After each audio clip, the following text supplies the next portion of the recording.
I decided to run for city manager because I think the people deserve a choice.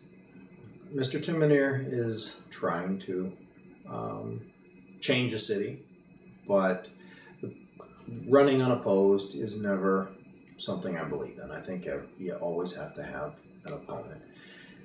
And I think that I come from humble beginnings. I come from very poor upbringing, and I have brought myself to a place where I have lots of experience in management, managing people, and unlimited amounts of money, managing life, for that matter. And I think that would, go a long ways. Something the city needs, I do believe. And I've felt that way for a long time. I'm the working man next door. I'm not really a politician, and I'm not a career executive. And I think that I could bring some fresh blood to the table. What would you do differently than what's being done now? I would put together a little bit more of an accountability plan for each individual department. I would open the lines of communication a little bit better. I'd make sure that the department heads could come to me, and also the people below them if they have an issue with the department heads.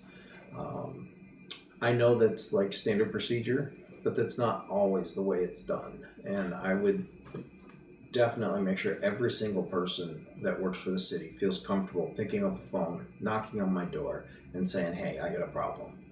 Don't matter if it's the lowest guy on the totem pole who just started picking up trash for the sanitation department yesterday, or someone who has been with the city police department for 40 years. It doesn't matter. They all should feel the same level of comfort. Yeah, you don't think they have that now? I don't believe that is 100%. I want to work on a snow plowing plan. I know it's expensive to put computers into the trucks, but we, as a citizen, as a city, can do more than we've done. It's obvious. This last winter was very hard, but the plan we have now, trucks go out and do the mains first, then they start breaking off and going into different sections. If it starts snowing heavy again, they abandon their route that they're on, they go back to the mains. And I think we should divide the city into 4 sections, and then the mains being the 5th. Assign 5 trucks and have them stay in those sections until those sections are clean. It's going to take a little bit longer to get the mains clean, but we can always visit the issue that the state will take their routes back, which covers a lot of our city, Route 20, 84, all the way across Spring Street Bridge and up 531. They also take back a lot of their money, though, that goes with it. But sometimes you have to look at the good and the bad. Is it going to benefit us in the long run to redo the budget in that department and give up that amount of money to have the services that come along with it? I actually was the assistant food service director when the prison opened up, and I had 150 civilian employees, and it rounded out to about 600 inmate employees, but they were still treated as employees, still had to do scheduling, still had to do budgeting, ordering, everything. That is almost like a city in itself. I wrote all the policies and procedures to set it up, implemented all of them, got them up and running for the first 2 years. Then the company I was with lost the contract in the bidding war, and we moved on. I've managed several restaurants, mini marts, things that have, it's a smaller scale, but they have the same issues. It's all about managing people. You have to manage the people, and you have people to help you. We have department heads. Everybody should work together and figure this out. We need to live within our budget. Borrowed money to fix the roads. And I understand that some of them are subpar and they're going to be repaired. Now we're into phase 2 and 3. We combined it and we're going to do them both this year. But now the sewer treatment plant needs attention. And so we have to borrow millions of dollars to fix that. And it's constant. We need to look at how can we improve our city to build our tax base. And so we don't have to keep going to the bank. We got to look at what are we doing wrong. The one thing that bothers me so much to hear all the time is that's the way we've always done it. We were presented something at council. I questioned it, another council member questioned it, said, can we really afford to do this? Well, that's the way we've always done it. And maybe if we've been doing it wrong all these years and no one's questioned it, we need to look at it. I'm not saying there's a lot of waste in the city. We live on a very tight budget. If you have to make a repair to your home or something, you find the money. You don't just run to the bank. And that's one thing that bothers me about Ashtabula City. It's constant. As soon as something goes wrong, something needs fixed, we run to the voters or a financial institution to get the money. Do you think there's money in the budget to do that? I think there is excess money in the budget if we look line item by line item and evaluate all the productivity. You can save a lot of money if we look at productivity. Our employees are not productive. They need to be productive. I think they try to be productive, but I don't think they're given the tools that are necessary to make them productive in the 21st century. We're pretty wasteful. Every single committee meeting, every council meeting, every meeting is usually made up of, council members, administration.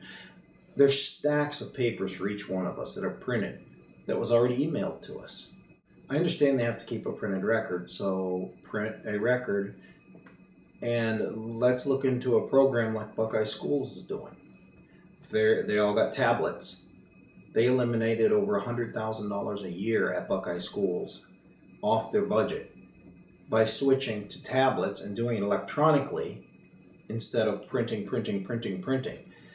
And so there are different things. If you look at each and every item on the budget, each and every department, and go through it, talk to the department heads, talk to the employees. They're the ones out there doing it.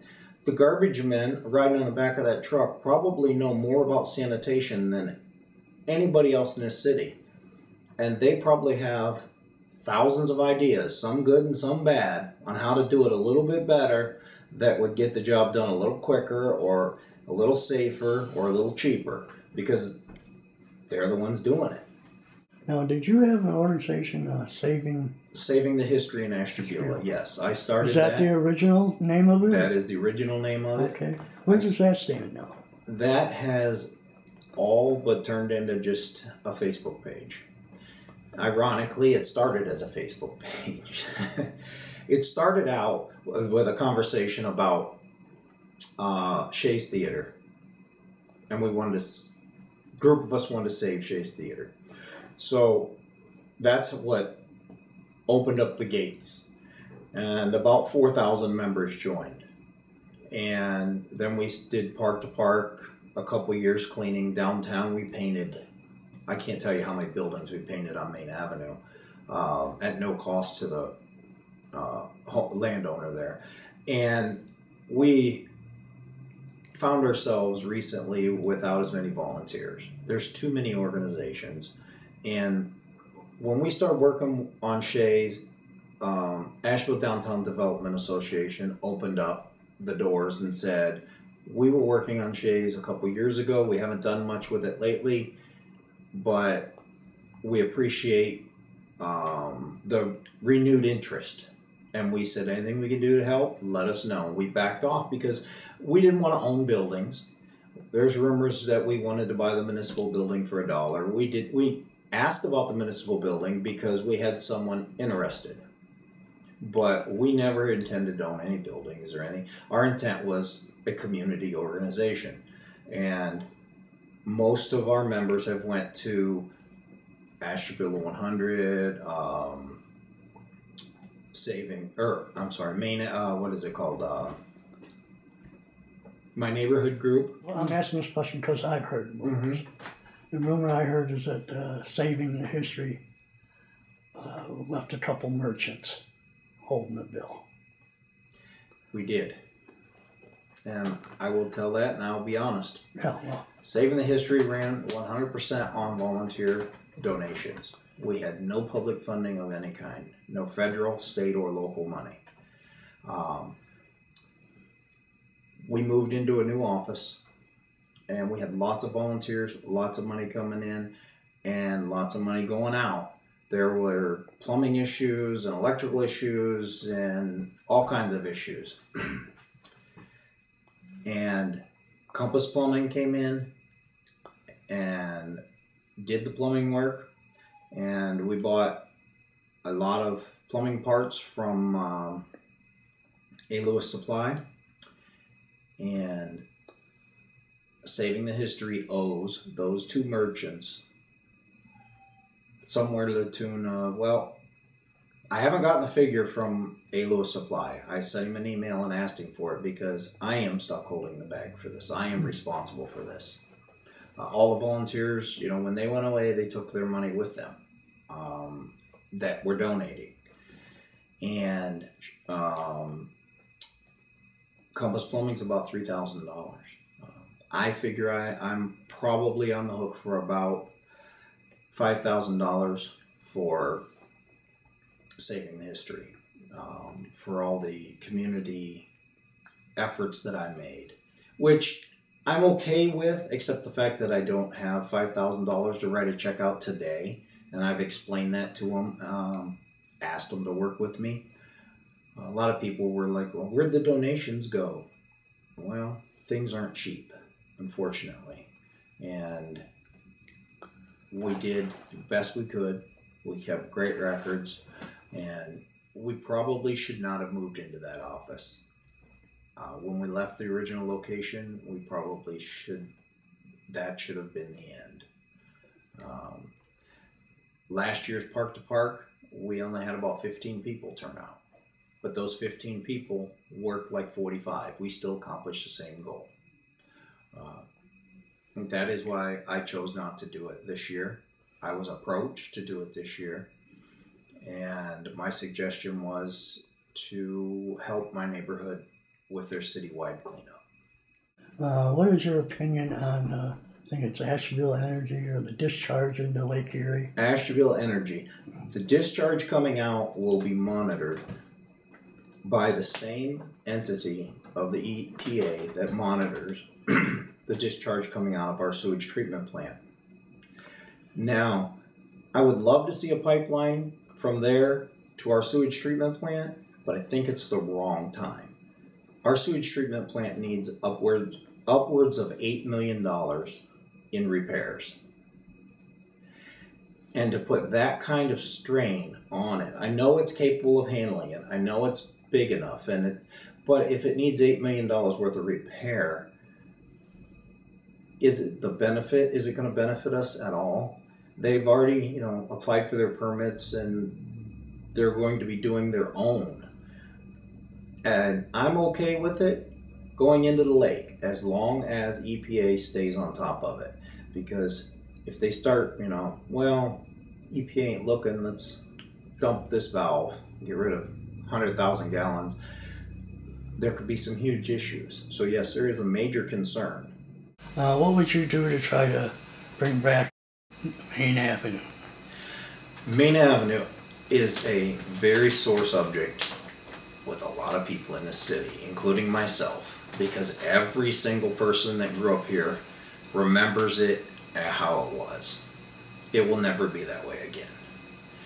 It can be productive. Carlisle's has to come down. I know that Mr. Franklin has worked with Mr. Timonere and Mr. Harris, who owns the building, trying to get it down. But I'm not sure what has to happen, but something has to happen. That building has to come down. Someone's going to get hurt. The other owners down there almost every piece of property on Main Avenue is owned by somebody that lives locally or fairly locally. And there's a huge section that's owned by someone in California, but he has a partner that lives here. So we need to get tough. We really do. I already suggested it and it was shot down, but we need to get tough on our laws. Right now you get a citation, you pay a fine, you get another citation, you pay a fine, you come into the court, you may get 6 months to fix it up. If we hurt these people where it counts, they'll fix their buildings. Make them fines high. Make the jail time real. Walnut Beach is one of our best gems we have in this city. And we are doing so much down there that I don't know how to say it without upsetting someone. I think we're doing almost too much down there, is the way the public views it. I don't think we could ever do too much down there. They're talking about moving the parking lot and they're moving the playground and talking about, they just put in that beautiful boardwalk and we got that sand rake that keeps the beach so nice, and the concession stand was rebuilt, all the beautiful bathrooms. I think we're on the right track with that, just like we did in the Harbor District. The Harbor, Bridge Street, all, the historical district, that's the way our whole town should look. We don't hold them. The business owners hold them to a higher standard than any other part in the city. You want to paint your building, you have to get permission for these certain colors. That's pretty tough, but I think that we need to raise our standards in the city for the whole city. We need to hold the landowners accountable. We need to hold the city more accountable. And the only way to do that is to start at the manager's office and work down. We need to start looking for grants for sidewalks, or do what we did in the 60s, might have been the 50s, when they put a small assessment on each property owner and replaced all the sidewalks. Because when a corporation comes to this town and says, hey, I want to put one of our franchises in, they send out a scout. That's the first thing they do. Guy jumps on a plane or in a car, he comes here and he drives around this town. In here 15 minutes and he leaves. Because I hate to say it, our town looks bad. The trees on the tree lawns are all overgrown. The sidewalks are all turned sideways, broken, missing.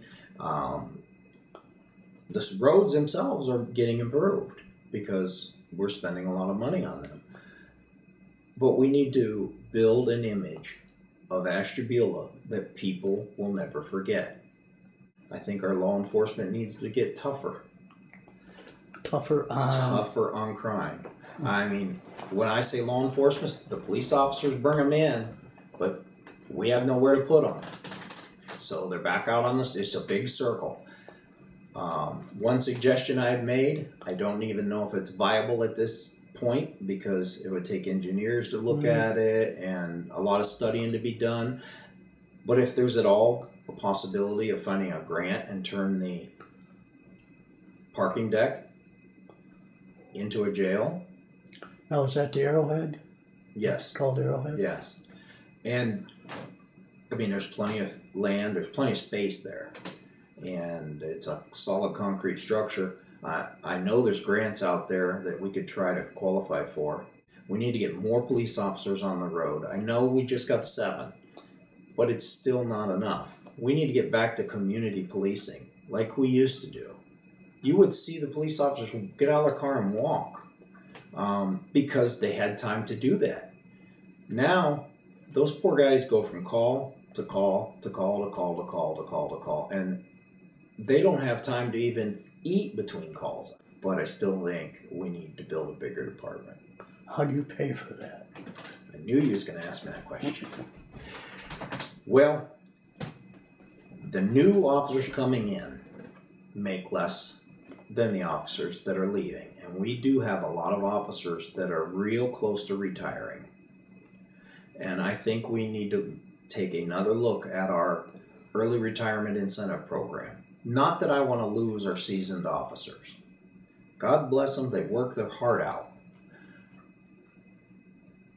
But if we could make it a little bit better for them to take the buyout and do the early retirement incentive program, that one officer's pay would pay for 1.5 officers. So if 2 of them retired, we could put 3 new ones on. And I don't like people to think I'm trying to force someone out of their job. I will let them work there until the day they die and appreciate every moment they've been with us. But looking at it from a financial standpoint, if they want to retire and they're close to retirement, let's make our early retirement package a little bit better so that they'll accept it. That goes for each and every department. It's a way to save money, and that's what it has to be. We have to save money. Our fire department's wonderful. Look at what they did on Lake Avenue. I mean, these guys are great. I'm a volunteer fireman, so I understand what they go through. And these guys are we couldn't ask for a better fire department. I do think we need to get rid of the surplus equipment. Why should voters vote for Kris Hamrick? Well, voters should vote for Kris Hamrick because they want change. They want someone fresh to come in and somebody detail-oriented that is going to just pick the city budget apart, pick each department apart, and put it all back together again in a more efficient and a cost-saving manner, and somebody that's going to hold each department accountable to the highest standards possible, each department head and each employee. I'm a problem solver, and I will solve their problems, and then I'll meet with each individual employee and find out what their issues are, what their problems are, what would make their job easier. And when you wrap all that together, the city will start improving.